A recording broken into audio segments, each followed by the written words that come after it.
Alrighty. So, as you may have noticed, the test is posted.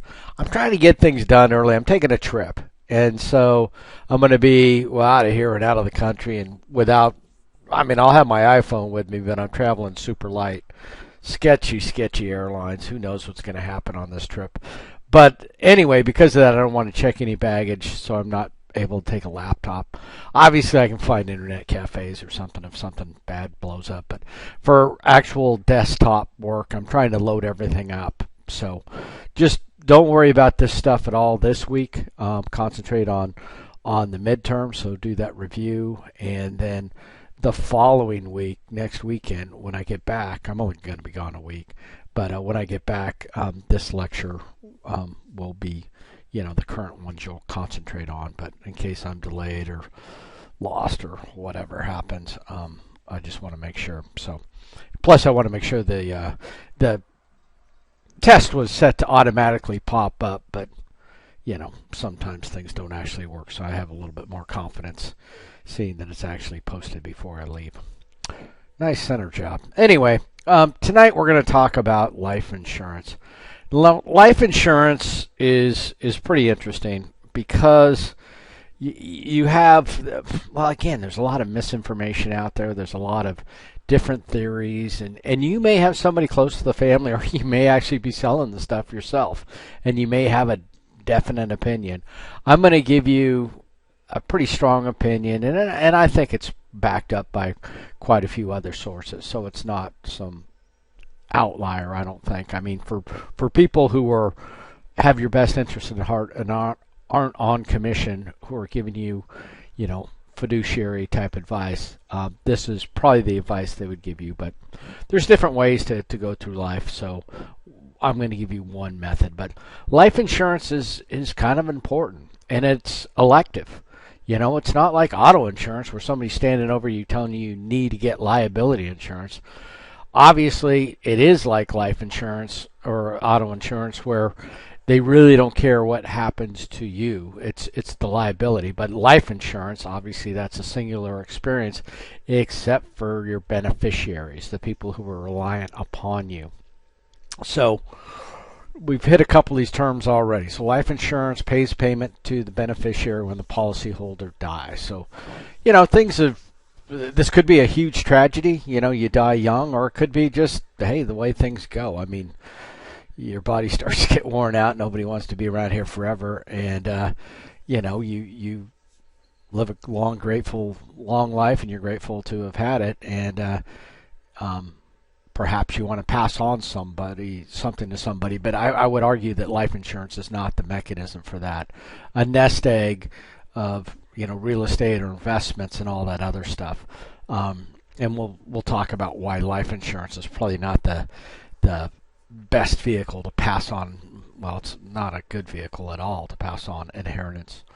Role of life insurance. So maintain financial support for dependents. So don't get too wrapped up. It's not that complex. The how much life insurance you need and when you need it and all that. If you just keep in mind the very simple fact that it's for the dependents, suddenly things become a bit clearer.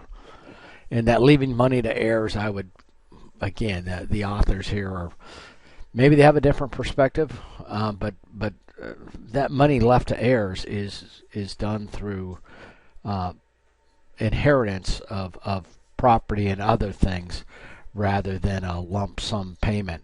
And it can be done the other way if you have some permanent life insurance or some complex life insurance product, but I would argue your heirs would be far, far better ahead financially if you would have used the method that I'm suggesting. So, easier to focus on happy events. Yeah, people don't like to think about this stuff.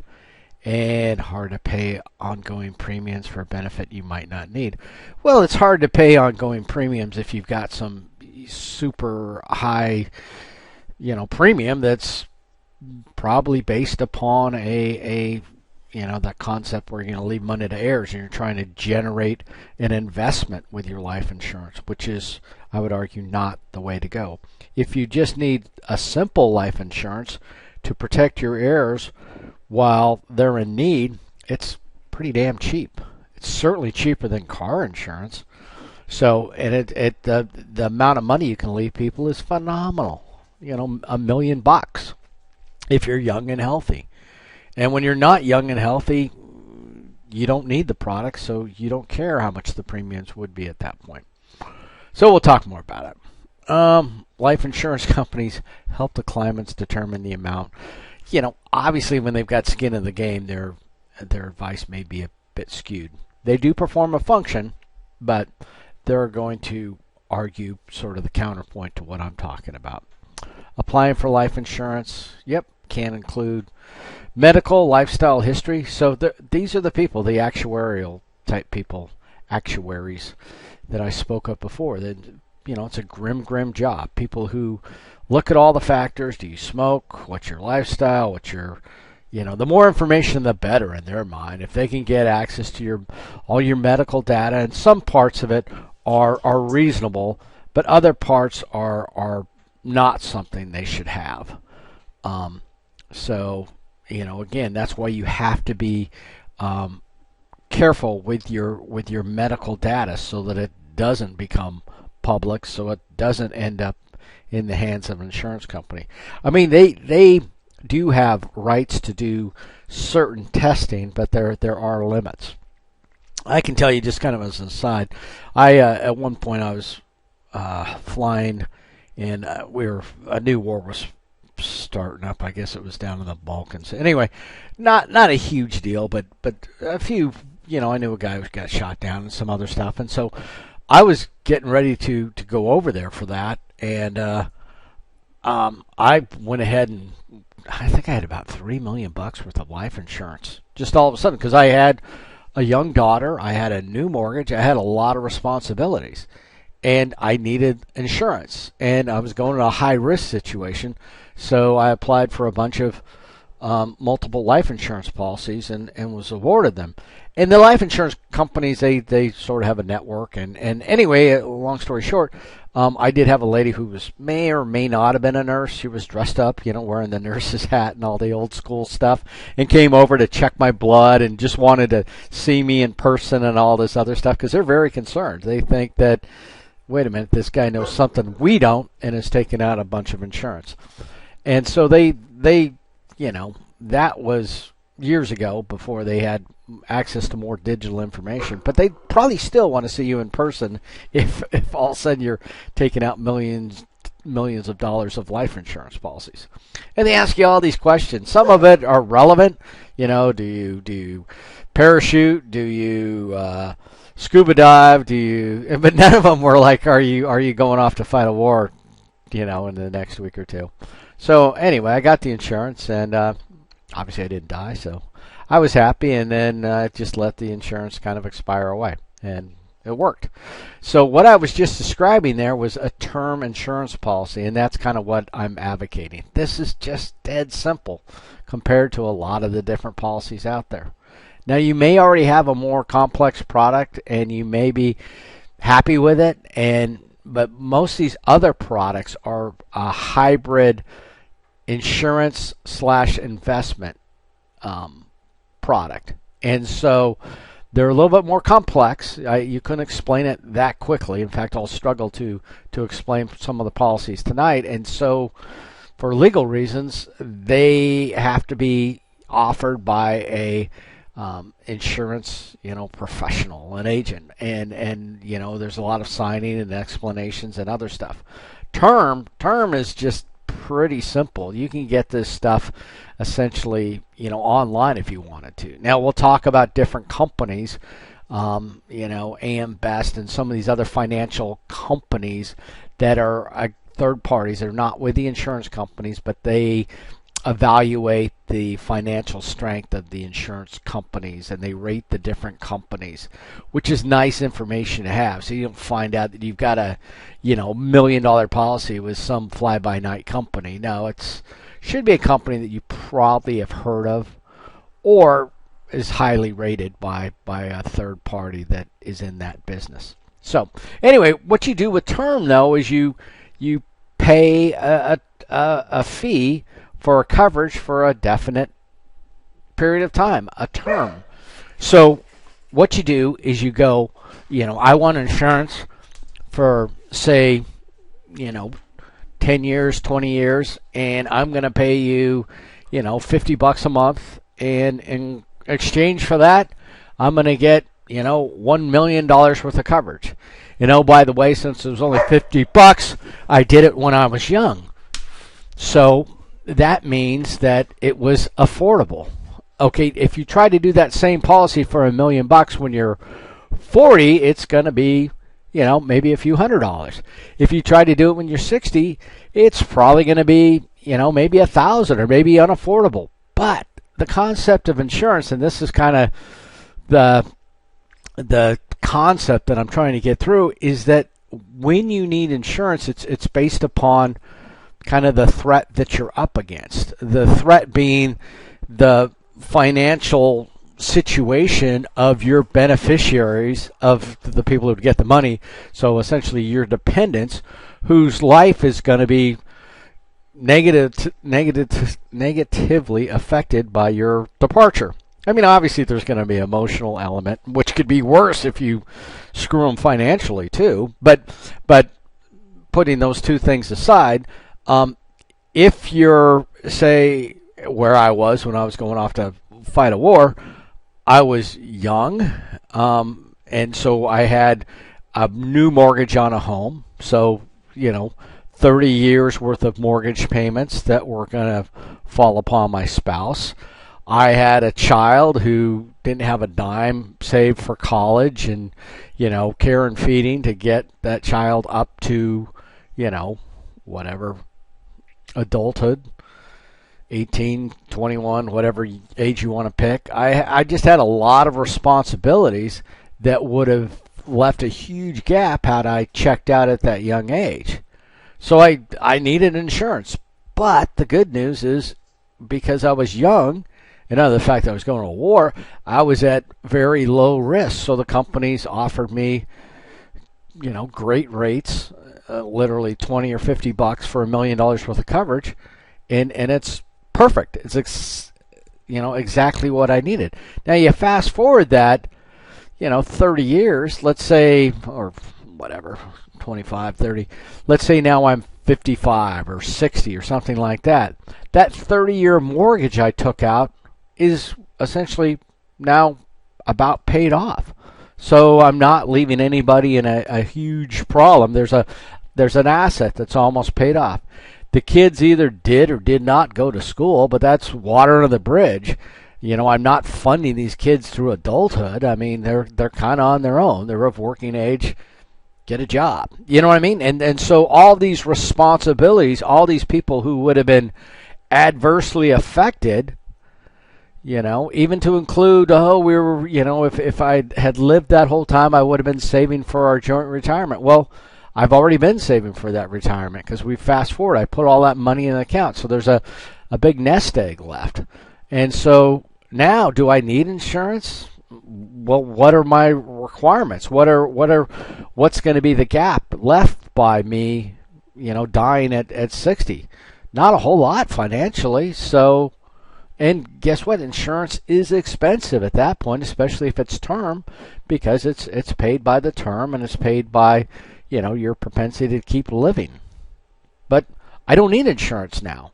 And so any money, and because this also really only works if, let's say, we're spending $50 on insurance and we're spending, $950 on investments, as opposed to getting some hybrid product when I'm young and spending, maybe $1,000 or something like that, couple thousand on this insurance policy, life insurance policy that's going to build into an investment, and is going to continue with me my whole life. That's a different product beyond term.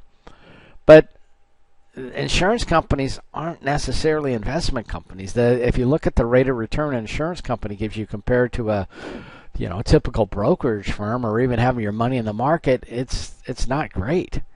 Your wealth could have been multiple times higher had you put that in investments rather than this hybrid policy. So anyway, enough of that. Determinants of the term insurance policies, the longer the term. Obviously, you're getting older. The older the policyholder, again, the greater amount. Makes sense. Higher males and females, But a lot of this has to do with life expectancy. Females tend to live just a little bit longer. But males also tend to be involved in professions like fighting wars, maybe roofers. I know there's women who do this, but if you're an actuarial type person, you're just playing the numbers. And so, you go on to a, let's say, what's a, dangerous profession of being a lumberjack or something like that, being a firefighter. There's gonna be some female representation, but the numbers are still going to be in the male thing. So this could change over time, but right now, smokers, obviously, we know what happens there, and medical problems. So we get back to the pre-existing conditions. So there's all sorts of not nice things they'll say in here too, like being overweight, being whatever. They're not going to put those in here, but those are definitely a factor. So how are the annual premiums? So, yep, it's going to go to the roof. $6,000 annual premium. Guess what? They're selling a product I don't need. If at 65 I still have a house bill, the kids haven't figured things out, then I failed as a parent. But more money, more gasoline on the fire is not helping. Cross levels, what we're showing. Yep, you get older, it's going to happen. Bad things happen. Cancers, all of us have some sort of cancer, and it's going to kill us if we live to be 120. The bad part is the cancers that kill us before, we quite get to full age. But what are they showing here? This is coverage per thousands and annual premiums. Anyway, same sort of thing. So non-smoking females. Anyway, this is all common sense. And, if you don't like some of the implications of this, then, by all means, change the demographics or live healthier or whatever. But, there's a lot of things that have happened here. And the poor COVID people have, or the COVID effects have greatly changed things where, there's all these sudden deaths and other things going on. So insurance companies they're not quite sure how to figure out their models. They're all kind of broken. Okay, so you could get on a different type of insurance where it's a decreasing term, where let's say your payment stayed the same for many years, but the amount given to the beneficiaries would be decreased. Here's kind of another thing: a mortgage life insurance that pays off the mortgage in the event of a policyholder's death. That could happen, certainly. So what that means is, again, it's one of these insurance policies, and sometimes you see them with your mortgages or credit cards or whatever. And it's really just to simplify things. It's a very low chance that you're going to die, when you're younger, paying off a home, but just the same, it will greatly simplify things if there's a policy out there that just pays off the mortgage. It is something, though, that you need to keep track of, because there's going to be a certain point when you throw out some arbitrary number like, oh, I need $1 million worth of life insurance coverage. That should be based upon, well, okay, I've got a home mortgage of $300,000 that I want to pay off. Well, if you've already got that covered through some other policy, maybe you don't need $1 million now. Maybe you just need for college and other things, but you'll do the math and figure out how much coverage you need. Group, obviously things are always cheaper just in healthcare when you spread things out. So if it's available through your company, you're probably going to find a better rate, but you have to shop around. Whole life insurance, permanent life insurance. So I know what you're saying. These terms, term means term. I can very easily explain that. whole life insurance, permanent life insurance, it's just, it gets more complex. So these ones are not, there's not a term associated with it. You continue to pay on them, and sometimes they're actually paid off. In this case, there's no investment part to it. There's no, or this one does have an investment part to it. It has a cash value. But the cash value is, I would argue, not competitive with what the value of your investments had been. Because you're not going to be getting whole life insurance, permanent life insurance for $50 a month. It is going to be in the multi-hundreds to thousands, maybe 1,000 or something, whatever the premium is. But it's going to be much more expensive than term. So, same factors, yep, when you're going to die. And then different features. You pay premiums over a specified period of time, but then you're considered paid up and you continue with your insurance. So, but again, you're looking at a hybrid product here. You're looking at a product that has a cash value. So not only, is it a life insurance policy, but it's also an investment. Whole life, higher premiums, accumulate savings, but higher premiums, which may preclude you from investing. So if you're just going to go, get term life insurance and, hookers and blow with the rest of the money, you're probably better off getting the whole life. But if you're going to be disciplined and get your term life and then invest with the other, you're going to be much better off. Universal life. So again, when people start changing the names kind of midstream, it's no. I know you didn't like, whole life. This is a whole new thing. This is universal life, which again, can we come up with a more ambiguous name, and variable?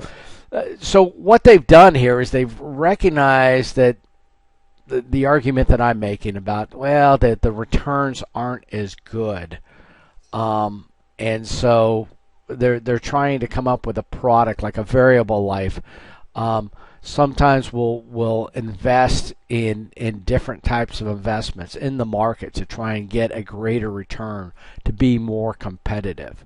But they get back to that sort of permanent whole life insurance. They're just a blend or a modification across those policies. So there's going to be a video. You can watch it. There's a lady, Sue Zorman. It's getting kind of old now, but she kind of makes the case for what I'm talking about, that, just get the term life, get the insurance you need. You can look at people like Dave Ramsey. They'll kind of go the same direction. And then I think I also put a kind of a counterpoint of an insurance company, and oh my God, they're going to say, oh no, you need this other product, the one that pays us the commission. So that's up to you. So different ways to determine how much life insurance. So some of these are just faulty from the get-go. Income method, 10 times your annual income. I mean, easy, but doesn't consider individual circumstances. So in my mind, it's kind of easy but worthless. I mean, I don't know how much money, if I'm a single guy, for example, right now let's look at the stereotypical, single college person who doesn't have any insurance and thinks, oh wow, I need some life insurance. No, you probably don't. If you've got dependents, if you've got a bunch of expenses, I mean, let's say you're a single person, you've got a mortgage and all this other stuff, but you don't have any dependent upon you. Well, if you die, whatever, then everything just goes into default and you're not here anyway. Nobody's harmed by that. But when you have dependents, when you have beneficiaries or dependents, people who would become the beneficiaries, that's where things start getting serious. And so, anyway, the fact that this person's going to use some factor, some multiplication times their annual income, what if the guy has no kids? What if she's not married? What if, she just lives in a rental? I mean, it could be so many different factors that this just equates to a certain amount of money that doesn't translate into what is going to be the gap left by your departure.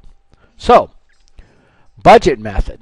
Here's one with annual living expenses, special expenses, debt, marketability of the spouse. If, say, the spouse is like just a stay-at-home, without much way of marketable skills, not much way of education, maybe a bit of debt. Well, these can all be covered for. You're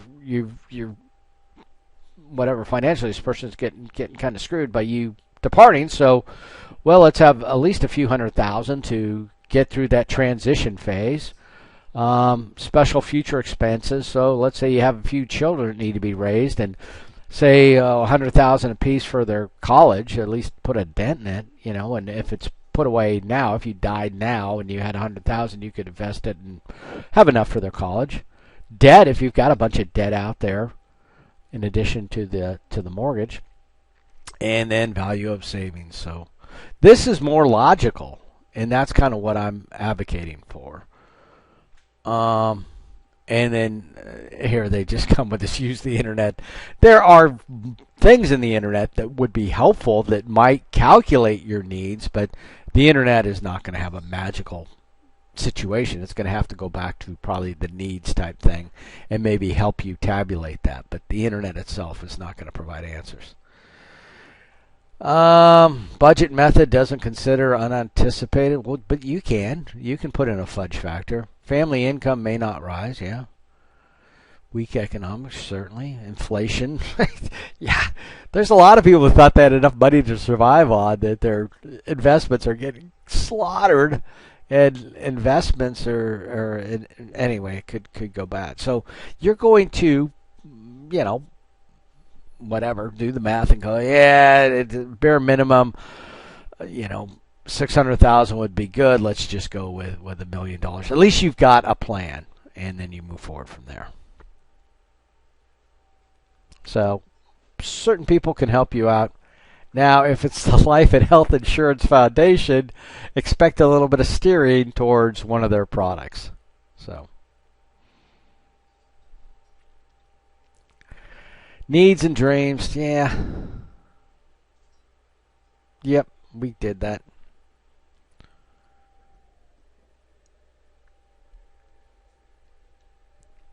So we've already talked about this term. That's the person. Ideally, the dependent, the people who's going to be in need, they should get the money. Grace period. So grace period is just a term that can be used in a variety of ways. Grace period if you miss a few payments. Grace period as in sometimes there's a term, I don't know if it's quite grace period, but let's say you get the policy and then you die 2 weeks later, and it's kind of suspicious. They may not pay off, so there might be a period. That grace period in terms of you miss a bunch of payments because you're unemployed, they may not be able to cancel you that quickly, and you may still have coverage, but you have to read the details. This is kind of cool. Living benefits. So let's say you're diagnosed with terminal illness, and you're going to get $1 million. Your beneficiary is going to get $1 million upon your death, but you don't want to spend, you got 2 months to live, and you don't want to spend it broke in the hospital, not able to get the care you need, not able to do a bunch of stuff. If you've got that money coming, obviously with the certification of a doctor and a few other things, there's a chance that you can get some of that money that would be paid to the beneficiaries later, get it prior to your death. Non-forfeiture clause. So this gets back to whole life. If it's an investment policy that has a loan capability, you can take a loan against it. Incontestability clause. This is like, let's say you die 2 years into the policy, and at a certain point, there's got to be an incontestability clause where the insurance company just has to suck it up. They didn't think that this, you were going to die 2 years into it, but anyway, the incontestability clause means that they can't fight it. So this will all be spelled out. Renewability. This might be on a term policy where it allows you to renew. Because you may, say take a whatever, a 20-year term, and it expires when you're 45, and you still have a need for insurance, and you may find that maybe you're not able to get renewed. There could be situations like that, so you might want to look at the renewability options. But again, if you started this policy, 15, 20 years ago, you should be a fair amount closer, 2/3 of the way through the mortgage. Hopefully have some savings already set aside for your kids, and maybe hopefully getting to the point where you've got a nest egg, and the need for insurance has been lessened.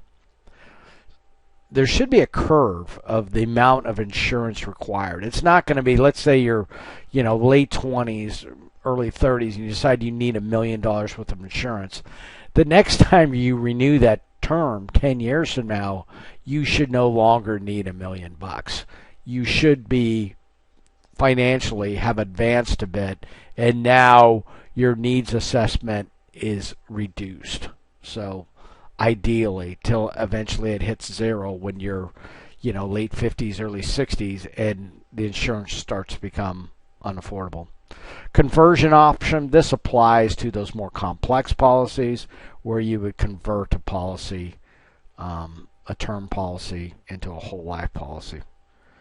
And then settlement options. Is it going to be a lump sum? Is it going to be payments over a certain course of time? Here's lump sum, installment payments, so they define it. Lump sum means all at once, single payment. Obviously, the single payment is going to be less than if they can pay it, because that's based upon the time value of money. It's kind of like a lottery winning. You get $1 million now, or you get, $2 million paid to you over the course of 5 years. And from a financial aspect, when you do the time value of money, it ends up being about the same. Interest payments, paying the interest to the beneficiary. So, selecting life insurance company. So, figure out what type you want.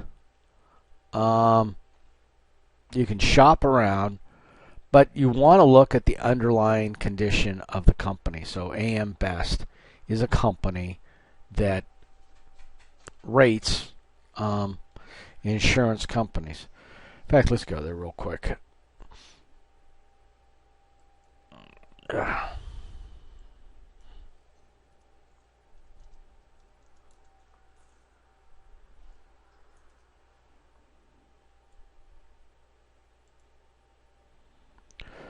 So these guys are, going to be in bed a little bit with the insurance company, but their reputation is based upon, reviewing insurance companies. So that's what they do. They don't sell insurance, they rate insurance. So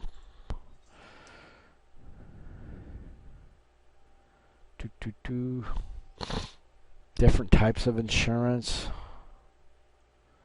Maybe helping you out with insurance. Maybe something you need to look at for your term project if you're confused. I mean, there are certain things like pet insurances. Oof. Sometimes people can spend a lot of money on that. Okay. So that's kind of the insurance thing. Look at the, I'm done preaching about the value of term, but I've gone about as far as I can. I'm just saying, before you buy some insurance, get different opinions, and the most valued opinions are from people who don't have a commission to earn if you buy their product. Unbiased advice in that is quite useful. So, investing fundamentals. So now we're kind of jumping into actually how we're going to make money. What are we going to do? We'll just kind of do a broad overview tonight, and then we'll go more in depth later on in the individual chapters. So one thing you got to make sure is, before you're investing, you have to have your credit cards paid off. You can't be trying to invest and get 10%, which is a reasonable return, while you're paying 20-some% on or 18% or whatever on a credit card. It just doesn't work. So consider paying off loans, and credit cards are the worst types of loans out there. Yeah, but you can use this to delay, and that's not good either. Pay yourself first. Your investing is kind of a liability. It is a bill that needs to be paid. So set a modest goal and maybe just a percentage. So, well, I can't afford $100. Well, you can afford 10%.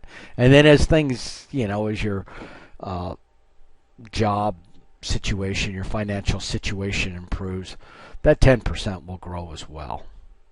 Don't put yourself into a hole. We know about liquidity, or if you studied for the midterm, took that, well, you know that you need available cash, but usually that's not diminished by investing other than some real estate projects. So money market securities, yeah, not a lot of risk there, so not a lot of reward. Everything is about risk versus reward. If there's nothing to be risked, then they're not going to, companies, the government, whoever is offering to pay you an interest rate will only pay you based upon the amount of the amount they have to. If they have to offer you 5% on some sort of investment, the only reason they're doing that is because nobody would invest money with them if they're only paying 4. So they're going to pay the absolute minimum. In stocks and things like that, it changes a bit because now you're kind of in the investment. You're not earning an interest rate. You're looking more at capital appreciation, the value of the stock going up. They're going to make a big deal out of, well, first let's talk about stocks. So money market securities are just government securities, bonds that are being sold. They're paying you a small amount of interest because they're backed by the full faith and credit of the U.S. government or whoever the governmental entity that's offering them. Stocks, on the other hand, stocks are a portion of a company, a corporation. So a company, when they need money to invest, to grow, obviously they could get a loan, but that's not going to work very well. Banks are not set up like that. Banks may help orchestrate a bond offering where investors will buy, essentially loan the corporation money, but that gets kind of expensive, and it's one way of raising capital, but not the preferred method. The preferred method, and I'm not talking about preferred stock, the preferred method is selling small bits of the company itself. And so you're selling an ownership interest in the company. So when you buy stock in a company, you are buying a chunk of that company. Where you're buying a bond with a company or a government thing, you're creating a loan with that company. You don't have an ownership position. Now, these kind of knuckleheads are going to make a big deal out of preferred and common stock. It's not that big a deal. At least it's never been a big deal to me, because I invest in companies where they're usually smaller companies that are growing and they don't pay dividends. So the preferred stock means that those people who have preferred stock, if a company is typically a company that issues a stock they call them income stocks because they provide an income by way of a dividend. If that company is one of these companies that is usually a large company that's not growing anymore, and the way they compensate their shareholders is by paying a dividend, and let's say things go poorly for them and they're not able to pay a dividend anymore, well, the first thing that will happen is the people that are going to get shorted out of the dividend are those who just have common stock. And then the preferred stock, probably right after, are also not going to get a dividend. But that's a company that's kind of failing, kind of typically paying a dividend, and all of a sudden they're not. That's not a company I want to invest in anyway. I should have got out earlier. Or for me, I'm in smaller companies that don't pay their profits back to the shareholders in terms of dividends. They use those profits to grow their business. They're expanding. And I see the stock price go up. These other ones that are paying dividends are usually these big behemoths, General Electric, General Motors, whatever, that are just big mature companies that you don't see their share price grow drastically, where especially in the tech sector and other things, the companies grow quickly, hopefully, if they don't fail. And anyway, it's a lot dicier, but anyway, the risk reward can be quite a bit higher. All right, where you buy stock. When you're buying stock, very rarely are you buying it directly from the company. That would be primary. Like, let's say you want to buy some Ford stock, and you maybe are a Ford employee, or maybe they have a program, a direct purchase program, and they sell you the stock. But for the most part, when you go to buy stock on a stock exchange or from a broker or whatever, you're buying stock that's already out there in the market. It's floating around, so it's in the secondary market. I've bought primary stock on a number of occasions. I was working for a firm, and they gave me a 5% discount on stock ownership. It was the employee stock purchase program, and I could buy up to, I think, 10% of my income in stock, and I got a 5% discount on it, and I kind of hated the company. They were sleazy. But anyway, I would take that stock. It was a big Fortune 500 company, and I would take that stock, and as soon as they gave it to me, I'd sell it the next day and pocket the 5%. I mean, it wasn't big money, but it was around $1,000 a year I was making from just getting their stock issued and selling it. And if they ever noticed, I don't know that they did. But anyway, there's also a thing where initial public offerings. So let's say there's a company, and it's a new company, or could be an existing company, older. But it's always been in private hands. Meant it was owned by individuals, and now it's going to go public, meaning it's going to enter the stock exchange, and it's going to go public. So it's going to be that initial public offering, and so in that case, you might be able to buy it. But in most cases, you're going to still end up on the secondary market, because it's very snooty in terms of like people who tried, like when Facebook came out years ago and did their IPO. Most people weren't able to get in on the IPO part. The banks can control which of their special customers are able to get in on that, and so it's kind of sleazy. But the secondary market is where most things are traded. Types of investors. So the individual investors are just the small potatoes, the little guys that are investing their own money.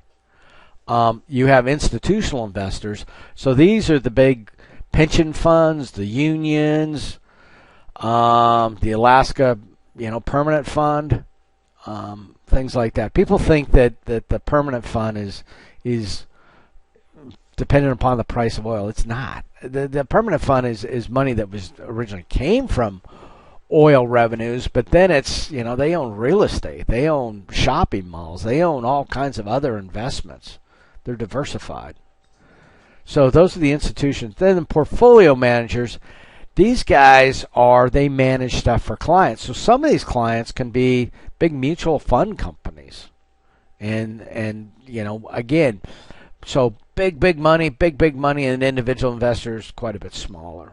Day traders, that's kind of shouldn't be thrown in this category. Day traders just a method of trading. And these are people who, there may be some of you out there who trade with all kinds of software and multiple screens, and you're in and out of trades, and you're trading on fractions of a cent. Usually it doesn't work for most people.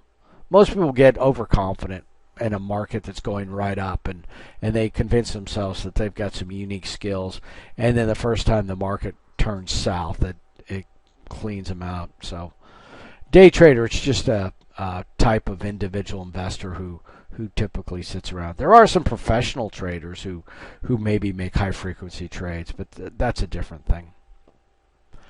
Bonds, so I talked about that just a little bit before, where bonds are a way, in this case, it can be a public, obviously a city or something like that cannot sell parts of the town. No, they can't offer stock in the town, but what they can do is they can do bonds. And companies, corporate bonds, companies, if they don't want to, for whatever financial reason, sell shares of the company, they don't want to, dilute their ownership or something like that. They don't want more shares out there. They can take a bond or offer a bond. And what they do in that case is they make a bond offering. And again, this is going to be whatever the market requires. Let's say they put out a bond and they say, a bond offering will pay you 5%, which would be horrible right now given the inflation rate. But let's say if you give us $20,000 for 10 years, what we'll do is we'll take that $20,000 and we'll pay you 5% on that $20,000 in payments, every month or every quarter or every year, whatever the terms are.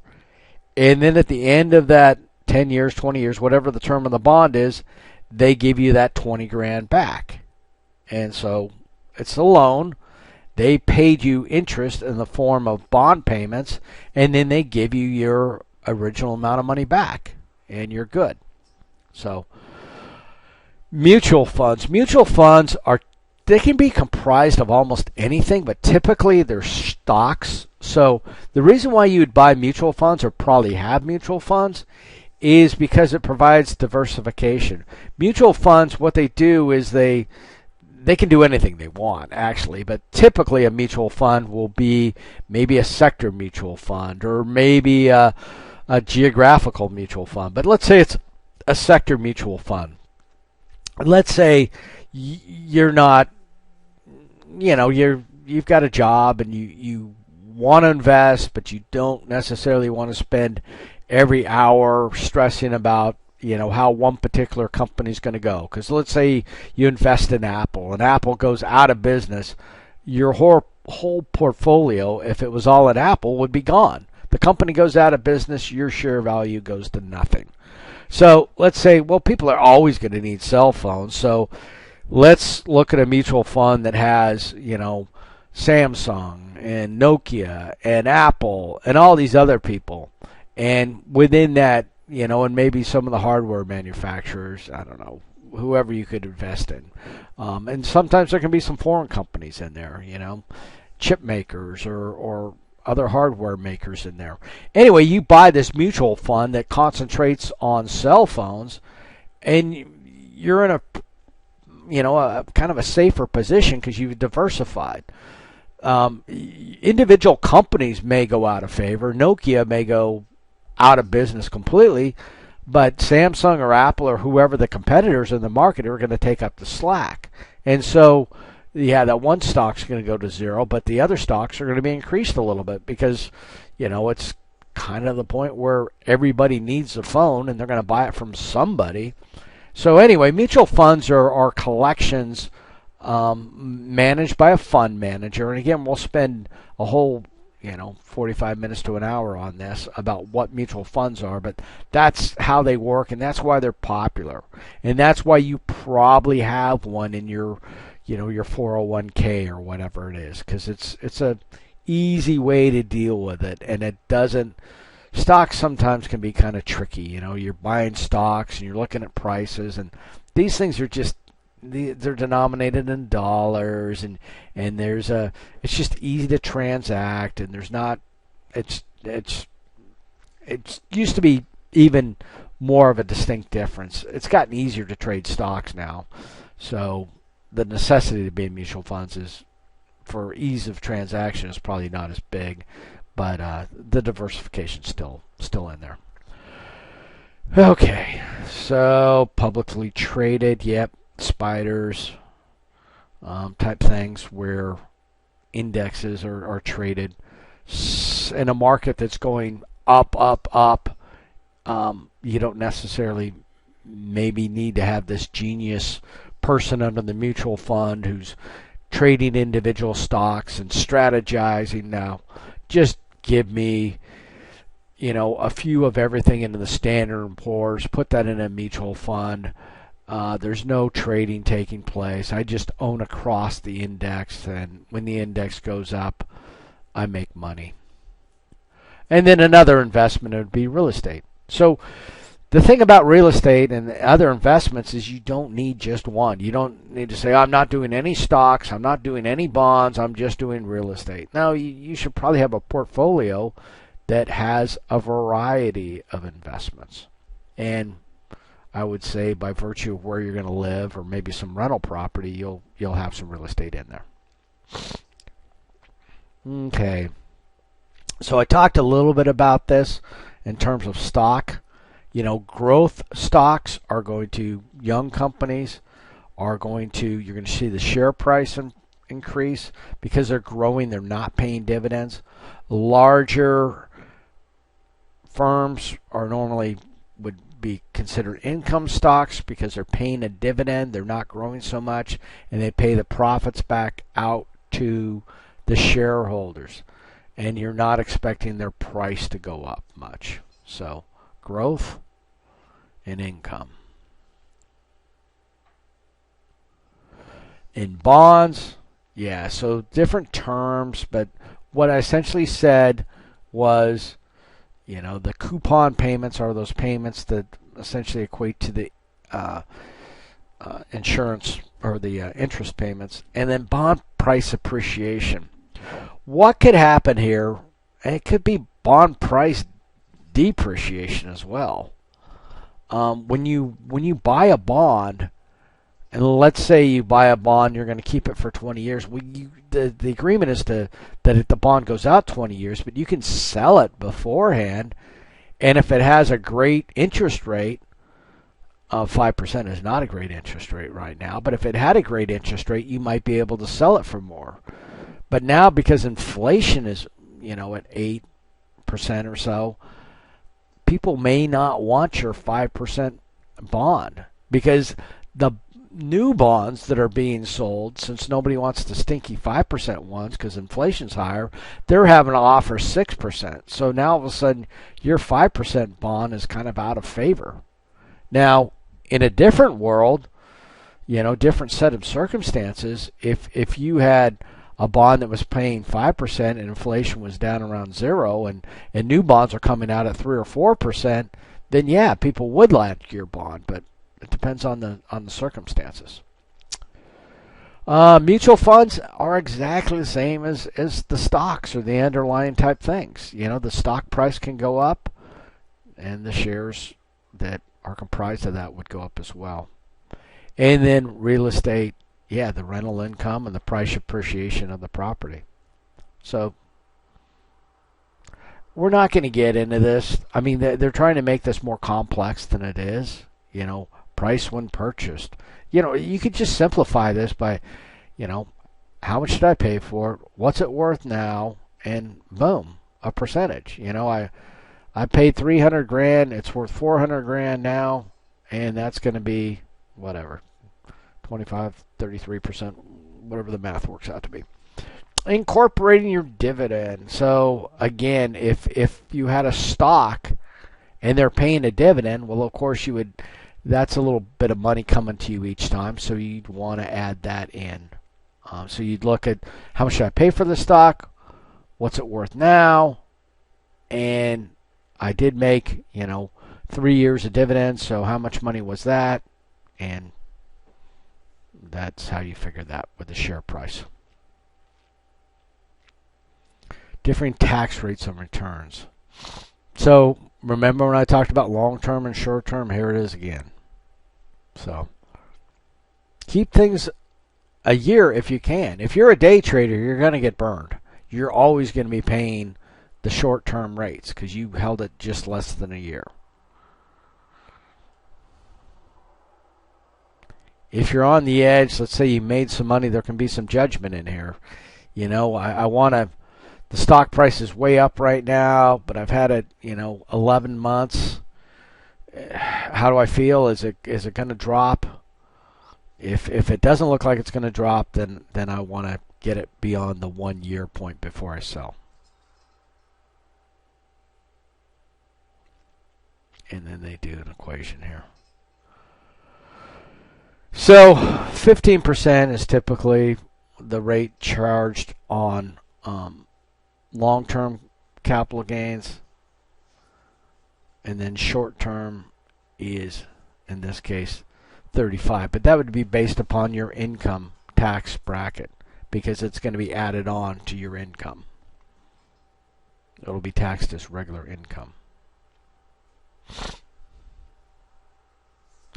Measuring investments risk.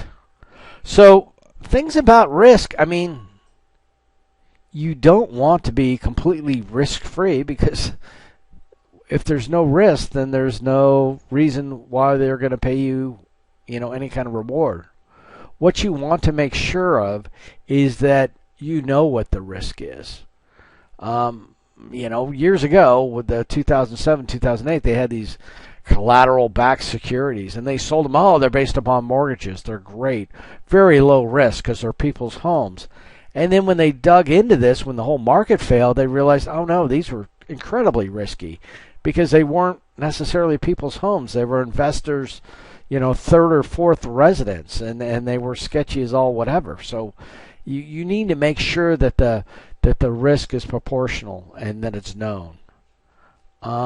Standard deviation, subjective measurement of risk. There's a concept of volatility, and it has to do with beta. Because what happens is, when you say a stock is volatile and you take a snapshot of that stock and you say, oh, look, it's gone up and down, throughout the course of the year. Well, what did the rest of the market do? It's sort of like a boat that's, on the ocean and the tide's going up and down. If that boat is bouncing up and down more than the other boats, then yeah, it's volatile. But if it's just cycling up and down on the tide with the waves, or with the tides, it's not volatile. So what they've done is the Standard & Poor's, and the Standard & Poor's is a collection of stocks, just for an indicator. You have the Dow, you have other things that when somebody says it's a stock market up, and there's 1,000 stocks out there, well, that stock's up, that stock's down. It would take all day to explain whether the stock market's up or down. So they've got certain indices that they've chose. Standard & Poor's, the Dow, the whatever. So let's say the Standard & Poor's 500, the S&P 500. They've got a selection of 500 stocks under that. And they measure the volatility of that stock, or those stocks on any given day. And they'll say, they'll come up with a volatility figure. And what that volatility figure for the Standard & Poor, the Standard & Poor volatility will be 1, because it's the definition of what they call beta. Beta is the measure of a stock's volatility. So I hope I'm not losing you here. But they needed a way to measure volatility. So what they did was they said, we're going to use the Standard & Poor's, that stock, those stocks under there, that indice, as index, as a measure of volatility. And we're going to establish the Standard & Poor's volatility as 1. So if they say a stock is beta 1.2, that means it's 1.2 times as volatile, 20% more volatile than Standard & Poor's. Or if it's a low beta stock, it's going to be something less than 1, and it's going to be, 0.7 or something, 30% less volatile than Standard & Poor's. So now you know that the market's moving up and down, but this one is super volatile, so it's a high beta, and this one doesn't seem to move quite as much as the other ones, and that's a low beta. So anyway, measures of risk, bond rating agencies. So you got Moody's, you've got other people out there, again, third parties who look at the company's ability to pay and the financial, because essentially you're giving them a loan. So you would like to know the solvency of that company. And so that's done through some of these rating agencies.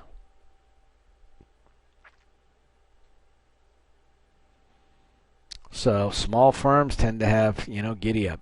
The other part about this is when you're young, you're, not approaching retirement, you don't need this money for a while. It can be argued pretty strongly that, yeah, the small aggressive companies are where the growth is going to be. And, if you're in the large, well-known firms, that's a more conservative type thing that you should probably do when you're older. So, IPOs. IPOs are just so political in the way they're given out. I've never bought into an IPO. And it's very hard to value. They guess what the valuation's going to be. They just set a price for day one, and right out of the gate, the price is going to go higher or lower.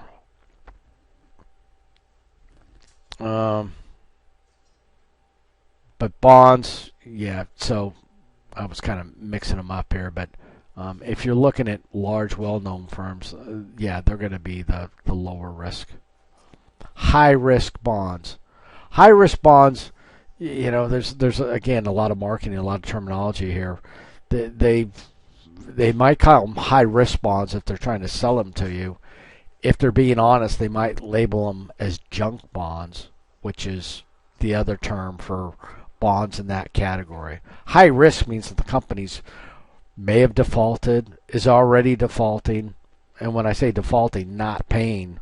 So, oh man, you're going to get some huge interest rate if you get it.